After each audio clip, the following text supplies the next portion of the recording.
Hello बच्चों, क्या आपने काकोरी रेलकांड के बारे में सुना है? काकोरी रेलकांड भारतीय स्वतंत्रता संग्राम के दौरान घटी हुई एक महत्वपूर्ण घटना है। यह घटना 9 अगस्त 1925 को हुई थी। इस कांड का उद्देश्य अंग्रेजी सरकार के खजाने को लूटकर भारतीय क्रांतिकारी आंदोलन के लिए धन जुटाना था। सन 1920 के दशक की बात है।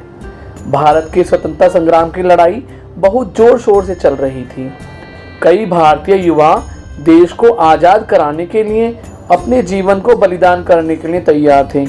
इन्हीं में से कुछ क्रांतिकारी थे राम प्रसाद बिस्मिल, अशफाक उल्लाह खां, चंद्रशेखर आज़ाद, ठाकुर रोशन सिंह और उनके कुछ साथी। इन क्रांतिकारियों को हथियारों और अन्य गतिविधियों के लिए धन की आवश्यकता थी। अंग्रेजी सरकार के खजाने में बहुत सारा धन होता था, जिसे वे भारतीयों से टैक्स यानी कर के रूप में इकट्ठा करते थे। इन क्रांतिकारियों ने सोचा कि अगर वे अंग्रेजी सरकार का खजाना लूट लें तो उस धन का उपयोग स्वतंत्रता संग्राम के लिए किया जा सकता है। 9 अगस्त 1925 को इन क्रांतिकारियों ने एक योजना बनाई। उन्होंने लखनऊ से चलने वाली एक ट्रेन को काकोरी नामक स्थान पर रोक लिया। ट्रेन के एक डब्बे में अंग्रेजी सरकार का खजाना था।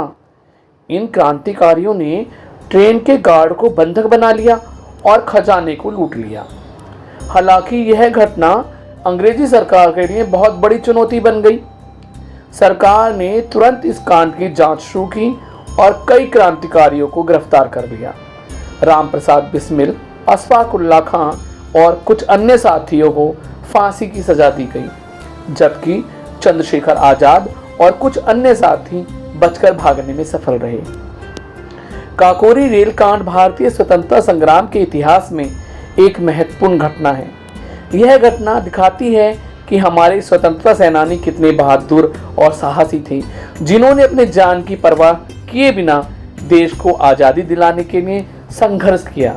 यह कहानी हमें यह सिखाती है कि स्वतंत्रता के लिए बलिदान की आवश्यकता होती है और हमें अपने देश के लिए कुछ करने का साहस दिखाना चाहिए। आज 9 अगस्त को हम काकोरी कांड का शताब्दी वर्ष मना रहे हैं। अतः एक बार उन सभी क्रांतिकारियों को दिल की गहराइयों से श्रद्धांजलि और शत शत नमन।